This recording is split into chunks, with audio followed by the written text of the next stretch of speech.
This is Dr. Herbert Harris, and this is Success Talk. And I want to welcome one of my long-term friends, a super achiever, Will I Am. Welcome to Success Talk, my friend. How you doing, Herb? Thank you for having me. Man, let me tell you, I'm so proud of you, Will. You have, you have just started where you were and just moved along to become a millionaire, become a real estate operator. Not many people can do that. So tell us a little about your background, man. Uh, sure, Herb. So basically, I'm from Chicago, Illinois. Born and raised. Uh, Parents. My mom passed when I was an infant, a couple of months old, and my father was incarcerated. So basically, I was raised with different family members, and I moved around a lot. As a matter of fact, I went to 5 different grammar schools and 4 different high schools. But Wow. I was still able to graduate at 16 years old. So, um, and it wasn't, you know, that I was just so smart. I was just in the right place at the right time and made the right moves at the right time. But Mm, from there, I graduated from high school, went into the military, came out of the military, went right to work for the city of Chicago. And, the rest is kind of like, trial and error from there. It became an entrepreneur by trial and error. Matter of fact, on my social media page, it says I went to the University of Hustlemanship. I studied hustlemanship at the University of Trial and yes, Error. yes, yes. All right. University of hustle and get it done. Hustle and That's right. grind. That's it. Hustle and That's right. grind. Yeah. Absolutely. Absolutely. Now, when we met, you were on the police force, right? You were part of Correct. that. Yeah. Correct. And Correct. Chicago and Police then Force. yeah, and then how did you evolve from there? Because you were working with some young men. I was very impressed with that. And then I'm gonna ask you how you found the book, but how did you come to be working with young men? Well, basically, what I noticed, Herb, is that, me growing up in the inner city, becoming I honestly, I didn't become a police officer so that I could directly serve and protect in that sense. I just wanted to represent the people who look like me on the police department, right? And I Mm, remember being a young teenager and while that most of the people that we was getting stopped and different things, they would be people that didn't look like me, right? So what I really wanted to do is to first, I wanted, of course, I wanted a job with benefits and stuff like that, but I just wanted to represent my community too. I wanted to, give the people of that community because I came from that community. I went to the barbershops in that community. I have friends in that community, went up to high schools and stuff like that. I just didn't want them to have a fear of the police or fear of be frightened that the police department uh people in the police department was going to abuse them. But mm, also I wanted to educate the police officers too, especially the police officers that didn't grow up in my community, right? uh-huh. I wanted to let them know that, hey, you know what, I want you to give the same respect and to give the same good service you'll give people of your community. Yes. So I Right. was like a gatekeeper on both ends. I wanted Uh, to protect, my community against the bad people, but I also wanted to protect them against the people that came from other communities that wanted to police them in some type of racial or some type of prejudice fashion. I want to check them as well. Because a lot of times police officers coming from another community just don't understand how our community works. Well, I think it's culture differences, right? So Yeah. give you an example, there's a culture difference. But then the city of Chicago, it within itself is one of the most segregated cities, in the United States. So, I when I grew up, I never went to school with any Europeans. I've never went to I never lived in a community with Europeans. Mm, I lived in a segregated community, even though I didn't know that at that time, but I did. mhm. So You know, I didn't grow up with seeing Europeans. They didn't go to my church. They didn't go to my they didn't go to the same places and same stores in the community. And Mm-hmm. generally when you see people of another race in your community, it is because they own businesses in your community, Mm-hmm. and you go and visit those businesses, but you don't see them after, you don't see them at night. You don't know who their kids are. They don't go to Right. your school. They only come in the community for, for Yeah. business. Wow. That's, as you were talking, I was thinking, when I was doing research for a book I wrote on solving the race issue in America, one of Mhm. the things, two of the most segregated hours in America is when you go to church and when you go to the barber shop. Absolutely. Absolutely. Yeah. Absolutely. Yeah. Wow. Absolutely. Now, Will, how did you first encounter the 12 universal laws of success? It's ironic that you just said that because you talked about the barbershop. So Uh-huh. that's where it actually happened. Um, Once I got to a place in my life, a time in my life that I was looking to self-improvement, looking to, because like I said, I don't come from a traditional academia of that state. I don't come from that collegiate type of background, right? And so on my search for trying to gather knowledge so that I can use it directly to put myself in a position, man, it was some guys in the barbershop, uh, they were reading this book. And my barber particularly gave me, it was your first edition. I think you did the first Mm-hmm. edition, like, Mm-hmm. what was it, 15 years ago? I mean, Oh yeah. it's been some Yes. time. It's been some Yes. time, your first edition. Uh-huh. So I'm reading little excerpts while I'm getting my hair cut. That's when I had hair. So you know Mm-hmm. how long that was. Mm-hmm. And I was like, wow, this this is something. And the way you laid it out, you know. Mm-hmm. So what I would do is I got the book and I had a part-time job at DeVry. And I would read, try to make it my I would try to, had a goal of reading at least a half a chapter while I'm at my part-time job Mm-hmm. until I completed the book. Wow. Yeah. And so what amazed me about it is not only was it a book of information, in the beginning of the book, you talked about how to study certain things, how to study, how to gather the information, right? And I was able to use that with other books I read, but I hadn't read too many books that talked about how to study Mm-hmm. the subconscious mind and stuff like that. I hadn't read a lot of books that gave me that type of information, and that Mm-hmm. was like very basic. I mean, it's fundamentally put together, so it can Mm-hmm. talk to. I think Carter G. Woodson said. Uh, I think he said that when you put information, or I know Einstein said it. When you have information, when you're able to teach a baby or a young uh, child, 5 years, 6 year old concept, that's when you really know it. Mm-hmm. So your information was put together very well, and so I read the book. Now I probably read it about 6, 7 times. Mm. Wow. But that's how I initially got the book from the. I initially got the book from a guy at the barbershop. He Wow. let me read it. I bought mine, and Uh-huh. then later on, I had hooked up with Clement Stone, who was the father of insurance and a very good friend of Napoleon Hill. I met him before Mm-hmm. he passed. He was like 100 years old when I met him. Wow. So you met And him what in he had person. taught, huh?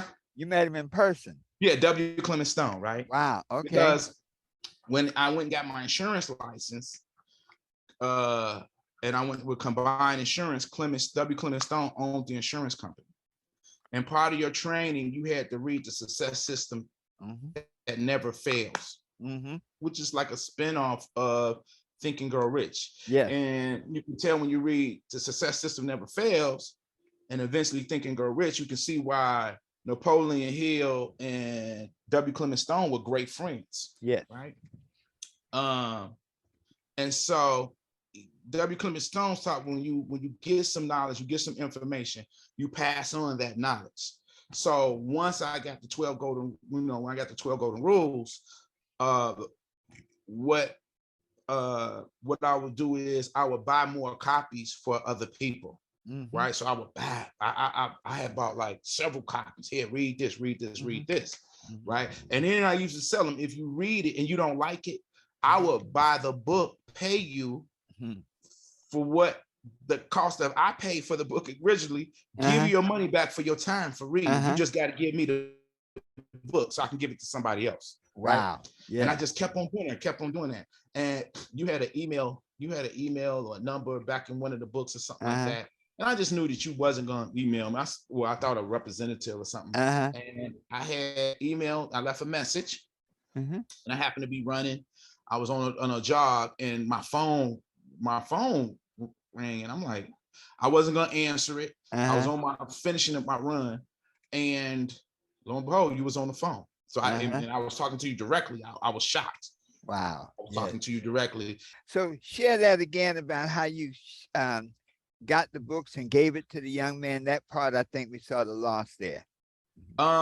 Yeah. So, uh, I followed the advice of W. Clement Stone, and that your book was one of the books that was so impactful, and that was it was the book was not it was the information was so organized and so well put together that it was easy understandable. It wasn't nothing like you had to have a physics degree or something like that. So it was put together well. Mm-hmm. And so I would just give them away. I would buy a book, give it away, Mm-hmm. give it away, give it away. Because that's what I was instructed by, W. Clement Stones to do, pass on the knowledge. And like I said, I would tell people, if you read the book and you don't like it, I will buy the book. I would buy the book again. I would pay you. And that was just for your time for reading. Wow. And so eventually what I did is I had bought so many books that I said, well, maybe let me email, or let me try to get in contact with the author and see if I can get a direct connect where he could send me like maybe 30, 40 books. And then Uh-huh. I can, give them from that instead of one book at a time. And when I emailed you, your information was in the book. I never thought that, you would contact me personally. I thought it would be a representative. I was out jogging one day, and you called me, and I was like, Wow.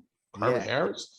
Yeah. And and I was like, wow, it was impactful, because not only you called me from that time, just our communications. I don't think a year has ever passed. I don't think a year has ever passed that we didn't talk. No. You know what I'm Uh-uh. saying? No. I don't think a year has been No. and I know, sometimes, even COVID, before prior to COVID, we was Yeah. on the phone, once a month, Yeah. once weeks, Yeah. we've been in businesses together and stuff like Yeah. that. So, uh, I didn't know that I was going to read that book and then find a great mentor Wow. from reading that book, because it didn't say that in the book. It didn't say that you're Yeah. going to get a mentor from this and Yeah. everything like that. And for me, that has been as impactful as the words in the book. Having you as a mentor has been just as impactful Wow. as the words in the Yeah. book. Yeah. Wow. A lot of times when people read the book the first time, there are different takeaways. But was Mhm. there any one part of the book that really like spoke directly to you? I think for me, uh, the universal rule of thought Mm. for me, Yes.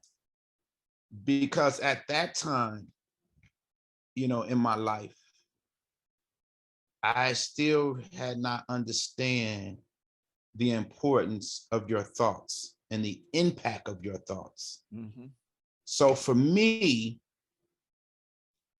the first universal rule, thought, was the most impactful. Mm. Now, Wow. that doesn't mean the other rules wasn't. It's just that for me, changing my thinking, how I thought about things, because I didn't really understand that everything begins with a thought. Yes. Everything, anything that I want to do or try to do, it begins with a thought. Now, when I connect certain emotions to that thought, that's how I can bring, that's how I can help manifest and Yes. turn the thought into a thing. That's how Yeah. we go through like the metamorphosis of turning a thought into a thing. Yes. So I think for me, starting off there, it just gave me a better understanding of the process. Because I think, Right. that's where a lot of times people get caught up at. Yes. Well, this morning, Will, as a matter of fact, I spoke and we were talking about reimagining your life. That was our topic today, how to reimagine your life. And it all began with the thought, that new Mhm. framework, and look at the thought as like a blueprint. The thought is a blueprint for your life. And when you add that emotion to it, that's like mixing up the cement to put the foundation to make it work. Yeah. Absolutely. And so, Absolutely. That's yeah, absolutely. yeah. Absolutely.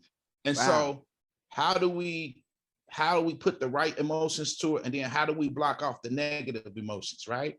That's And it. so once we understand how to do that, Uh-huh. and once we understand that, certain failures or certain temporary defeats are just that, they're temporary, Yes. right? Yes. Once we understand that, then there's, when we get to those obstacles, we kind of know how to deal with them. Yes. It's almost like, when you have a headache, you don't chop off your head, you may just go get an aspirin, Right. right? Yeah. So what would be the best antidote Uh-huh. when you run up against temporary failure, right? Yes. What would Yes. be an antidote for that? You know what I'm saying? Mhm. Persistence, Yes. persistence, willpower. Well, Yes. that's like the aspirin for, failure doesn't recognize, persistence doesn't recognize failure. Yes. So that's Yes. the antidote for that. That's the aspirin. But I Yes. need to know what type of aspirin to take, what type of situation while I'm going through that journey. Wow. Now, as I see that you move from where you are, like when you were sharing your background, I had no idea. So, a lot of people come from a similar background, and man, they go a whole nother direction. You know, Absolutely. what was it? There's something that made you stay on that path. What was it that drove you? From blaming other people, from looking at your condition, saying "woe is me." What was it that took you to that? What was that North Star, that thing that kept you rolling? I think for me, it was, my grandfather, he was a minister. But also, what you find out through reading is some of the people you read about, even though you're reading about a different time, they kind of become your mentor. They become your mentors as well. Uh-huh. They become like step parents. You know what I'm Mm, saying? yes, So when I was eventually started reading about Carnegie and reading about Harriet Tubman and reading about Frederick Douglass and reading about Ford and Edison. Well, what happens is you start reading about their backgrounds too, and you see that they didn't come from ideal situations as well. yes, Malcolm X. So when you're reading about them and you see in their story, everybody has their story, right? yes. And when you're reading about their stories, you find out, oh wow, you see, oh whoa, Edison, he didn't, he only had a couple years of school. Uh-huh. Uh-huh. Ford only had a couple of years of school. Yeah, yeah, Malcolm X didn't go to college. When you yeah, start reading about these people, and they become your mentors, right? Then that gives you the motivation yes, to move forward. yeah. Well, you just really said it, reading, reading. And that's, one of the things when working with young people now, they sort of get away from that reading. When a person say, well, I don't need to read, I just Google it. But that's like you miss the process. The reading is almost like a maturing process. Like fine wine. You pop the grapes off the tree, but you don't drink it after you crush them up. It has to simmer. It has to what's the word? It ages. Mhm. And so I think that your love of reading is probably like the cornerstone of your growth. Well, I think I agree with you on that. I think, and I'm going to add to what you were saying too. We got to be careful of technology, and I love technology, right? Because we can Mhm. Google testing. We don't have to go to the library. We can get access to we get access to information easily, right? But certain things we can't, we shouldn't try to substitute. Like Mm. I shouldn't try to substitute hugging if my grandmother was still living. I shouldn't try to substitute that with a text, right? Mhm. It's Yes. a different when I'm holding her or I'm Mhm. listening to her voice. It's different, right? And Yeah. I think sometimes we want to do something quick. We want to jump into audio books, and that's okay if we don't, have the time. We want to, or I mean, that's cool if we're in the car and we want to do something more productive than just drive. We can throw an audio book in.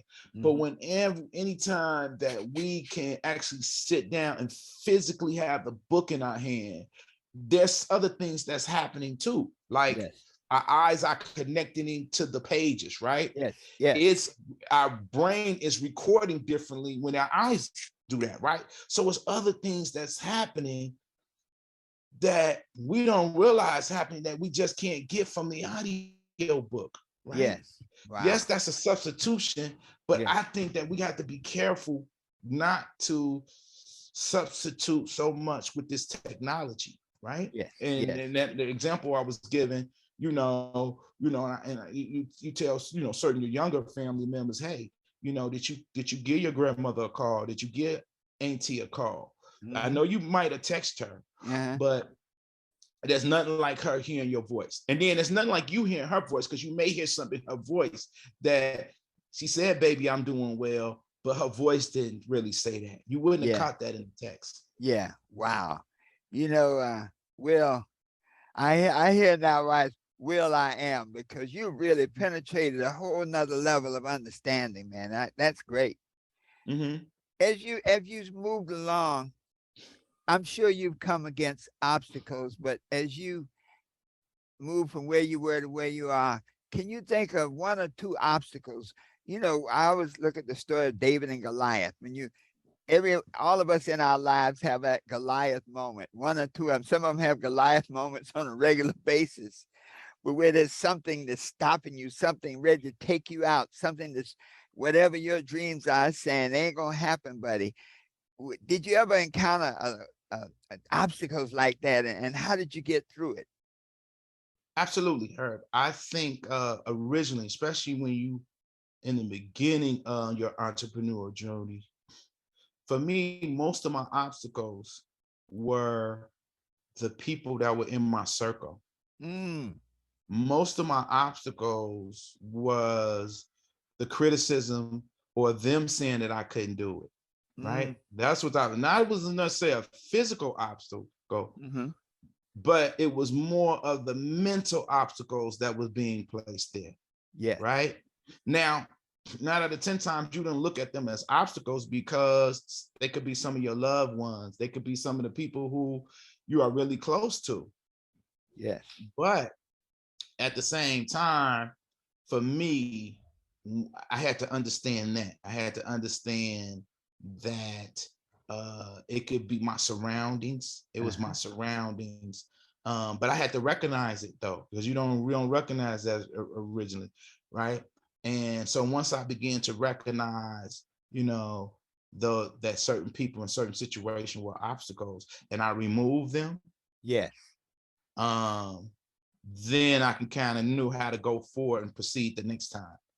But also, once I even became even more mature, it's almost like you're in the beginning stage of grammar school. You're in the grammar part of entrepreneurship. Then you move to the high school level. Then you move to the collegiate level, and it's levels to entrepreneurship.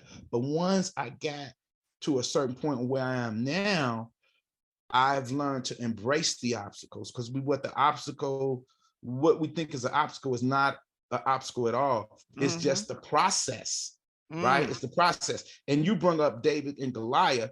Well, if we would have never had Goliath, David's story wouldn't have been as good because he needed the Goliath. You know what I'm yes, saying? yes, So for Will to to be the person he had become and is evolving to, I need those obstacles. I need those tests. Yes. Yes.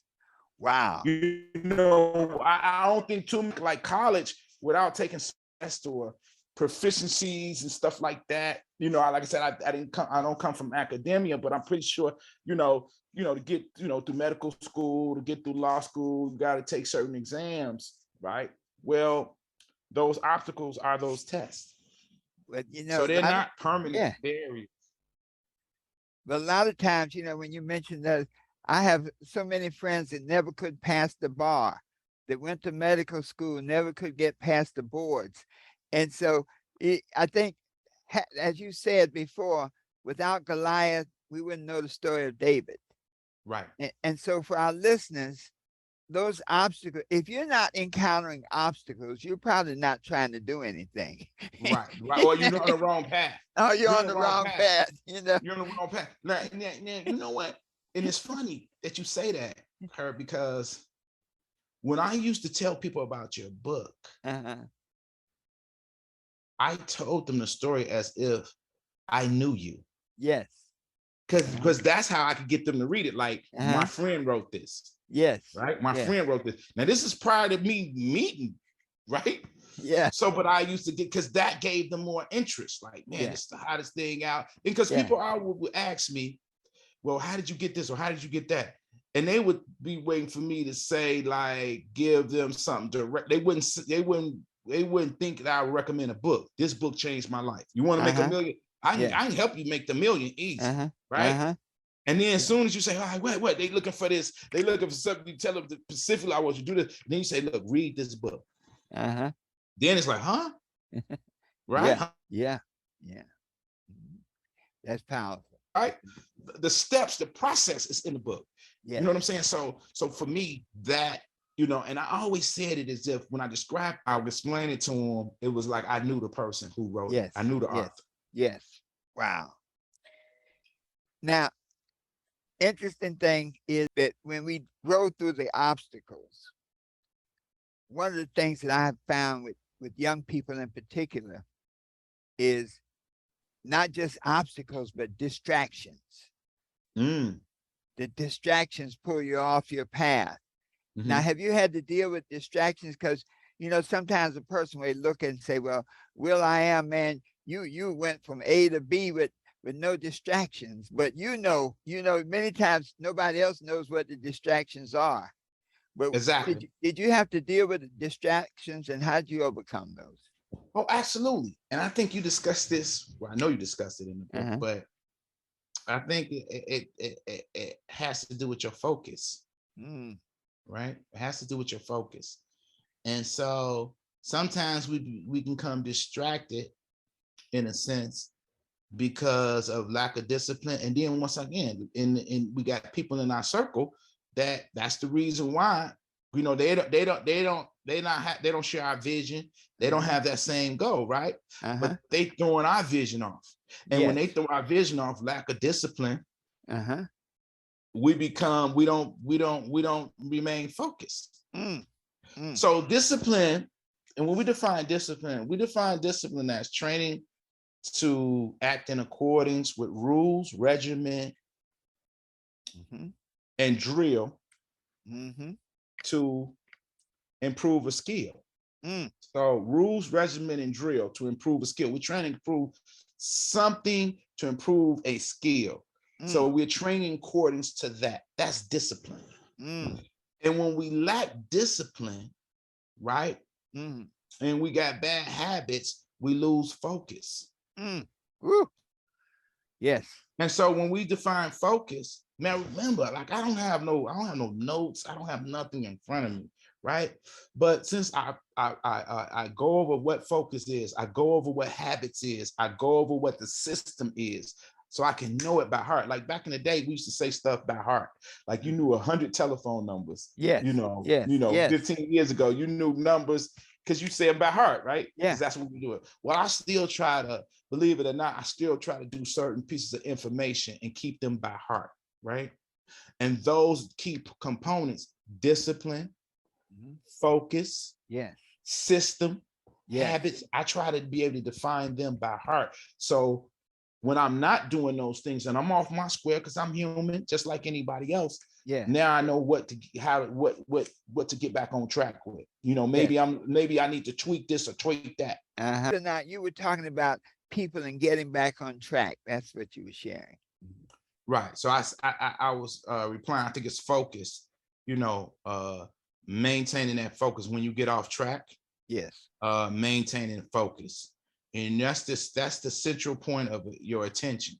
Yes. That's where your focus at. Yeah. The central point of your attention is your focus. So, but we need to discipline that to Yes. stay on course. Because, you know, like I said, certain people may be, you know, in our circle or whatever, and they may throw off our discipline a little bit. And now we start focusing on maybe their problems or their issues, and that takes us away from where we need to be focused. Yes. Yes. Now we're kind of down toward the end of the interview today, and you know you drop so many. I tell you, you know when you're in the club and they say, man, when you drop some diamonds, they say drop the mic.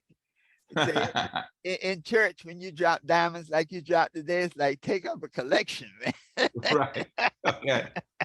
So when you look back now, have seen you go through so many different growth stages. What would you say is your greatest victory? If you look at your whole life, you say, what's that greatest victory? That thing that when you did it, you said like, yes, yes, this is me. This is Will I am. Well, I think for me, because I'm consistently involved, but for me to realize that um the happiness, most of us, you know, we want to make millions and make a lot of money because we come from poverty, or we come from families that didn't have a lot. Mhm. But for me, the victory was when I found out that the money is not that's not the nucleus, right? Mhm. the the victory was when you find out that the people that you can impact, Mm. that's the money. So you can always get the money if you know how to plant the seed, how to nurture the seed. You can always get the good crop or get a Yeah. crop, right? Yeah. Yes. But how impactful can you be with the people around you, and how can we impact the people who haven't not even been here yet, right? Mm. So for me, you know, having a book, and and like in Herb, I don't have to, I don't say things out of just saying them, or I don't say things just to, you know, make you feel good or make me feel good. But how many people lives could I have impacted from the universal law of success, the Mhm. golden rules? How many lives I've impacted? We can't even count the people that have, you know, not just given the book to, that had discussions or whatever, how impactful I was in Mhm. taking this information and then sharing that information with them. You know what I'm saying? So now after they read, now we can have some type of dialogue. Mhm. We can share conversation, and Mm. then we can form the mastermind group. Napoleon Hill talked about the mastermind when you put two or Ooh, three minds yes. together, right? So Yes. now I could take this information and form a mastermind group with like-minded people because our thought process. They Mhm. understand, you know what I'm saying? They understand some information, especially when I can break it down. Mhm. It's more powerful than what the pastor's doing in church, because a lot of times people reading the Bible, but they don't understand and don't know how to interpret it, and they definitely don't know how to use it, right? Mhm. But they go to church every Sunday. Mhm. So now, how do I take this information? Now we share it, and we can literally like watch our lives change. Ooh. So I think that's the greatest victory for me. Yes. I can take a concept, Mhm. break it down, change a life. Woo.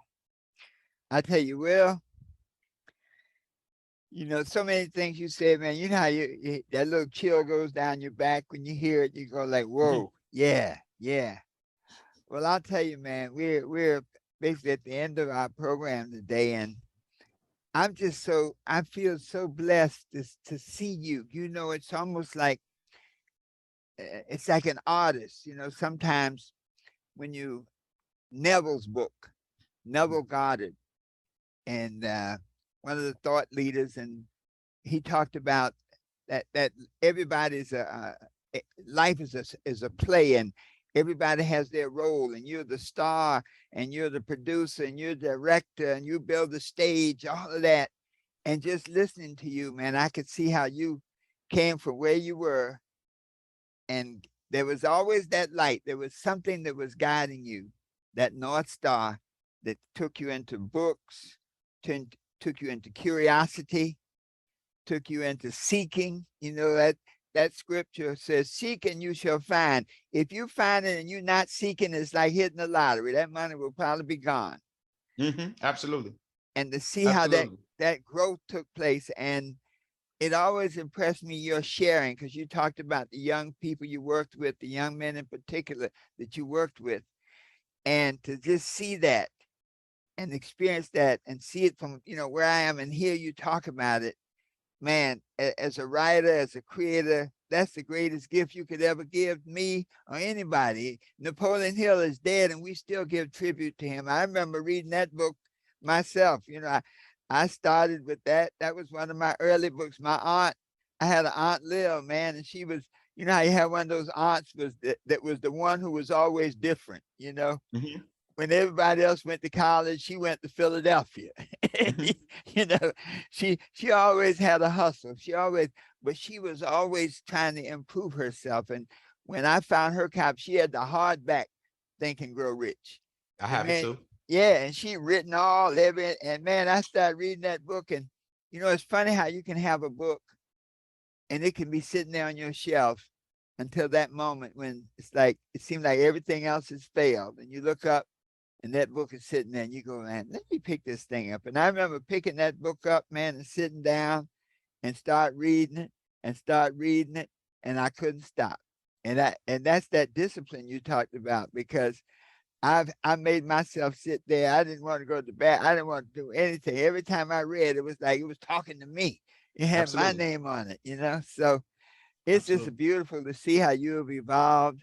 And is there any lasting or final thoughts you'd like to leave with the folks who are going to hear this broadcast and be healed by it? Believe me, the things you said today, Will, you healed some people. I guarantee you there's somebody just like you who said, man, if he can do it, I can do it. I can come through this. Absolutely. Absolutely. I just want to say, emphasize and never closing, because we're gonna definitely do this interview again.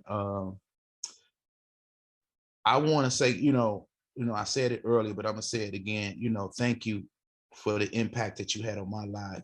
But I realized something though, Herb, that like great men, and I even tell my mentees, because I've had you on the phone sometimes, and like Mm-hmm. I would call you, like if I Mm-hmm. had a young man to read the book, and Uh-huh. I would never tell you that I was Uh-huh. calling you, Uh-huh. but I would give them the book, and then they would say, hey, we're going over there. They may say, hey, I opened up the book, whatever, whatever. I said, Uh-huh. okay, you open up you got through chapter 1, and I Uh-huh. was like, hold on, and then I would call you and get you Uh-huh. on the phone, and Yeah. so if they got through chapter 1, now they're gonna get through chapter 2, 3, 4, 5, and 6, right? Yes. Because now they just heard the author's voice. Like, wow, you get Yeah. to call the author on the phone, Yes. right? So it was so impactful for 17, 18, and 19-year-old, because they looking at me as being a great mentor to them, but I let them know I have a great mentor as well, right? And so when I used to do that, it was just, I don't care who I was a female, they Uh-huh. like, wow, amazing, Yeah. right? It's Yeah. almost like if me and you could talk to Napoleon Hill, Yes. right? Or me talking to Clement Stone, but her, when you look back at it, great men or great leaders like you, they have young disciples like me. You know what I'm saying? Yeah. Yeah. Elijah Muhammad, he had a Malcolm X. Uh-huh. God had Jesus. You know what I'm Yeah. saying? When you look at these great disciples, these great leaders, Uh-huh. they were so impactful on other people's lives that their young disciples went out and did things, boom, boom, because the leader couldn't be in every place at every time. So Yes. I just think it's natural. Part of what I do, or what I've done, and what I'm continuing to do is through, and you might not even had that. on your mind specifically when you wrote the book, how impactful it's going to be. Like, look, Yeah. because we didn't know the universe brought us together. We didn't know each other. The Yes. universe was bringing us together. Yeah. We were just at a time in life where we stayed together and we stayed on it. You know, Yes. steel sharpen steel, right? Yes. So Yes. I mean, I was just one of the young disciples, that came under your camp, that was able to get the information out there and be an example, actually use it. Like, I know how to use it. Some people, they do martial arts and they only look good in the in the dojo until they get outside and have to actually use it in some type of, to protect their families. Yes. Well, I can use the information. I've learned how to use the information so good. I can put it in any situation. Like, money is not an object or issue to me. I mean, that's not the issue. We can definitely get that. Yes. But I can use the information always to feed myself. Yes. Whether it's financially, whether it's spiritually, emotionally, I can use it. And and just in closing, my last gem is, when it comes to people, you talk about harmonic relationships, but we have to define what's harmonic. Yes. And in the book, you talk about relationships that are positive, encouraging, and nurturing, right? Yeah. Well, no, I didn't grow up with those principles coming from my own family, but now I'm like, oh, I need to be around positive people. Yeah. I need to be around encouraging people, nourishing people. So now I got a guide. If this person is not, or that person is not giving me that, then I need to shift. Yes. Give me a guide right there. Wow. Yes.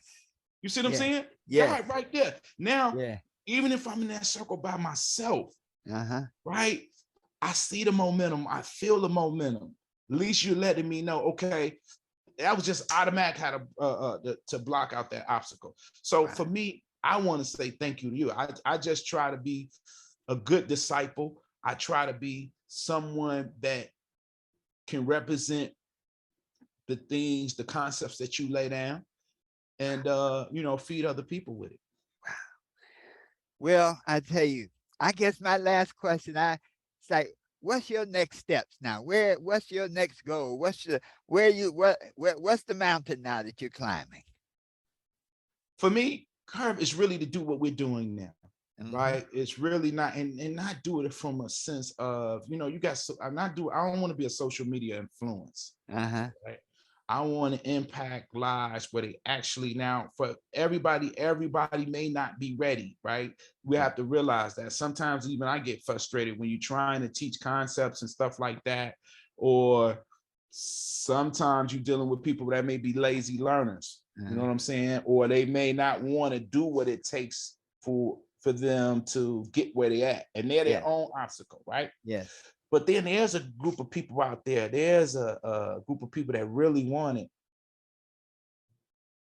but they don't have true, and they don't have honest, and they don't have people that really want to give it to them organically, and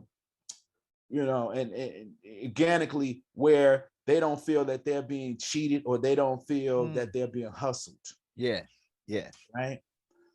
So for me, I would want to use the information that I got, from the universal laws, other books, and just put a nice gumbo, and then impact people's lives from there. Woo. And and it's not about, how much money did you make, this and that. No. It's about impacting your life so you can impact your family and people that haven't been even born yet. I tell my financial investor students, I tell them, when you can impact the lives of people who haven't even born yet, yes, you have made a great contribution. Wow. Impact the unborn lives. Wow. Well, I tell you, I think we can drop the mic and take up a collection, man. Absolutely. I sure thank you. Yes, sir. And this program is going to heal a lot of people.